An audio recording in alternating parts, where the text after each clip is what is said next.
Is it your New Year's resolution to be a far better violin player for the new year? You know, a lot of people have this desire, but they end up fizzling out because they get frustrated, and it's because they don't have a great plan of action. Well, I have a few steps that I can show you today that's going to greatly increase your chances of success for this new year. So let's get to it.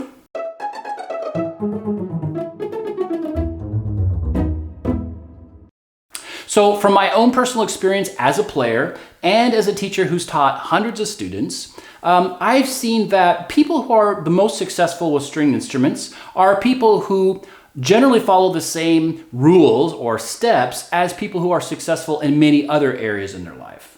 So here's 4 steps that you can follow that are going to greatly increase your chances of meeting every one of your goals for the new year.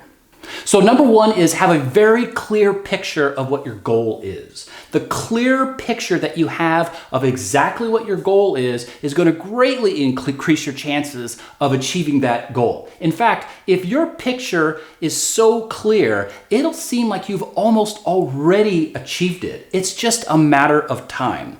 And you know what? It's true. Perhaps you want to get into an orchestra. Perhaps you want to get into a small ensemble or large ensemble. Maybe you just want to learn a piece of music. Maybe you want to learn an entire book, right? Like a methodology book or something like that. Maybe you want to just jam with friends, you know? Maybe you want to have the ability and freedom to just be able to learn whatever you want. So that would include you having a much better ability to read music. It doesn't really matter what your goal is. As long as you can clearly visualize what your goal is, you're already halfway there.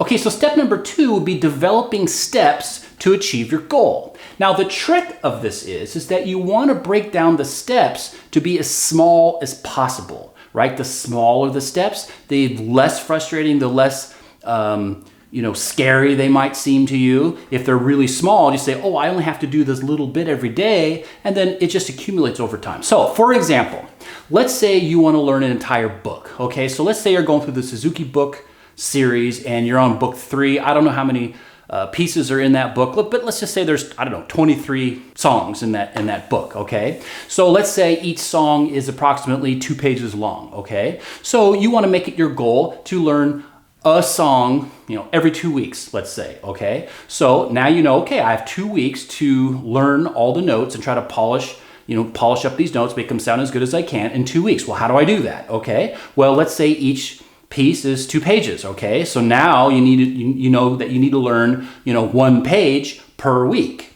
So what I suggest is, learn 1.5 pages of notes per week. Let's say the first week. The second week, learn the remaining notes, but review the page before. Then when you start your 3rd week, for example, you're starting a new piece, but you're reviewing all of the notes that you learned for both pages of the previous one. So you're learning 2 pieces at a time, and you're always learning new notes for 1 piece, and you're reviewing the notes for the older piece, right? And you can even break it down more than that. So let's say you've got to learn 1 page per week, or 1.5 pages, whatever it is. You have a certain amount of lines in that. Let's say it's 14 lines or something. Okay, so if you practice 5 days a week, then there's a certain amount of lines that you have to learn every day. So now you're like, okay, well, it's Monday. I got to learn, 2.5 lines. Okay, well, that's not so bad. I only have to learn 2.5 lines. That's a piece of cake. So instead of starting your practice session looking at, oh no, I gotta learn this whole page of notes, 14 lines, and in one week, am I going to do that? Well, just, break it down. How many lines you have to learn in a day? It's only a couple lines. Oh, okay, that's not so bad. So you just learn 2 lines, and then the next day, learn the next 2 lines, and then review the previous 2 lines. So you're always reviewing and learning new stuff, and then reviewing the old stuff at the same time. You can even break it down even more. So if, let's say, you practice for an hour, say, well, I'm going to practice for 15 minutes of scales, then I'm going to practice, 35 minutes of my piece, then I'm going to practice, 10 minutes doing this, and the remaining time I review my piece again, or whatever. But you can break down, your lessons. So instead of saying, well, how do I practice, 2 or 3 lines for an hour? Well, you say, okay, well, I'm just going to break it down between my warm-up and then my piece and maybe an exercise, a spiccato exercise or whatever it is, right? So you just break it down into small pieces. And you'd be surprised if you break something down in small pieces and you're very regimented about it, you can learn a lot of stuff and you don't end up getting frustrated because you're just on track and you have a plan.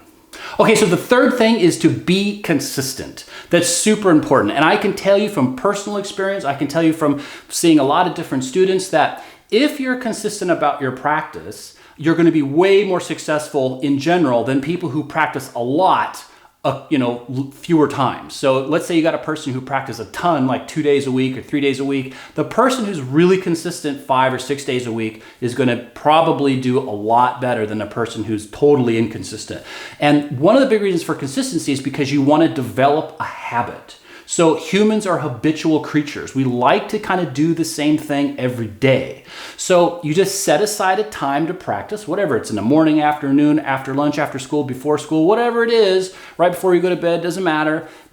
Find that time, and then that's your time to practice. And if you are consistent, you just always practice at that particular time, well, that's just going to develop a habit. And after a while, it's going to seem like an itch that has to be scratched. It'll be difficult for you to not practice because you're just so used to just always doing that. It's kind of like brushing your teeth before you go to bed. If you go to bed without brushing your teeth, you just feel weird. I don't know. So it's a habit. Humans are habitual. Take advantage of that human characteristic, and it'll be, after a while, be very easy for you to be consistent. It's very important, though, to remember, never miss 2 days in a row of practice. So if I were you, I wouldn't say, oh, I'm going to practice every day. I'm going to practice 7 days a week. Well, if you do, that's fine. But realistically, probably 5 days a week is probably realistic. Say, well, okay, I can realistically do 5 days a week and I will never, ever miss 2 days in a row of practice. And the last step in achieving whatever goal it is that you have is don't make excuses, right? So we've all got excuses. I'm too old. My hands are too big. My hands are too small. I'm not talented enough. I don't have enough time. Trust me, nobody has enough time to practice. Nobody has time to practice. You have to make time to practice. That kind of goes back to number 3, right? But we all have our own excuses. So just know that that's all they are, is excuses. Practicing, doing something that's difficult is difficult for everybody. Some people will follow the steps and have the discipline to do it, and some people won't. But you can do it. You absolutely can do it. And the thing is like I said, if you follow the previous steps, you have a very, very clear goal. Number 2, you develop those steps and you break it down to little pieces so it's easy for you. And number 3 is that you're really consistent with your practice and you make time and you do it every day. And then number 4, you don't have a lot of excuses. Trust me, there's people on YouTube who play violin with missing, arms and missing fingers, right? If they can do it, I'm pretty sure you can do it too, all right? So just follow these steps and the chances of your success will be extremely great and you'll have a very, very successful 2020. I can promise you that. So in closing, I want to wish you guys all a great new year. I'm pretty optimistic about it. I look forward to creating some great content for you guys.